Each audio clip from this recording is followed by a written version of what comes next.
Australian textile industry has been put through the ringer over the past 30-odd years, with reduced tariffs and the rise of China squeezing many local manufacturers out.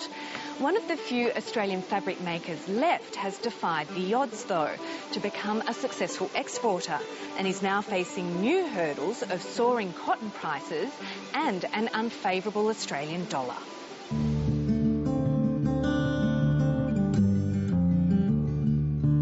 This industry, since the mid-80s, has been struggling to stay afloat.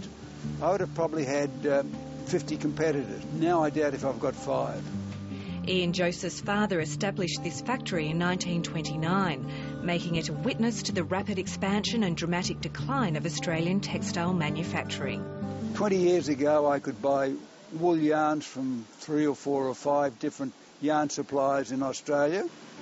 Now there are nil.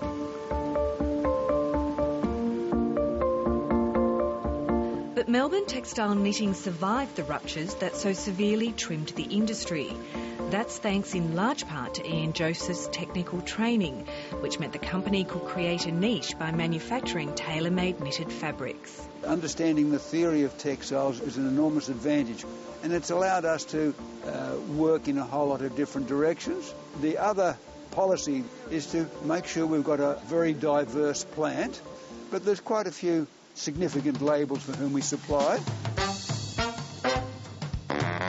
Those labels include local names like Q and Alana Hill, and significantly some famous American ones too, such as Ralph Lauren and J. Crew. So we decided we would want to tackle another part of the world, and the textile industry is a truly international industry. Therefore, there's every reason to state that what we're making here will work in other parts of the world. Exports are now about 35% of the business and are so far withstanding the US recession. I think that's got legs. I think it's got legs too. Because we are a bespoke supplier, generally speaking, they still wanted to work with us, but the volume, of course, diminished significantly. Flooding in Pakistan and China has pushed the cotton price up 300% in 9 months, but the company's clients are, for now, wearing the cost.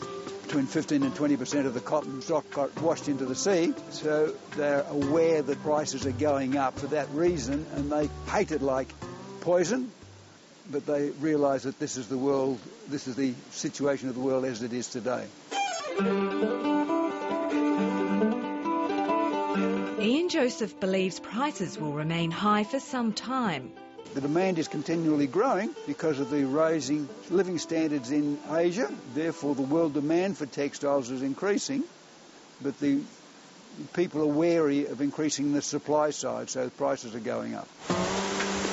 The company's biggest concern now is the relentlessly climbing Australian dollar.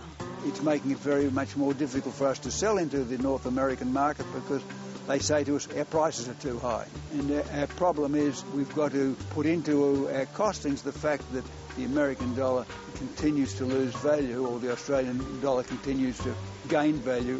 Ian Joseph is increasingly hopeful about his industry's future, but will wait a little longer before bringing today's generation into the fold. I'd have to say to them, I'd love to have you here. We can teach you skills and knowledge, but I can't guarantee that there'll still be work for you in 10, 15, 20 years' time. But he's taking the long view of globalisation. It has actually done something very wonderful. It has made the rest of the world a lot wealthier and taken millions, in fact billions of people out of poverty. And although that's created some suffering in this country, I think the balance on a worldwide basis has been desirable.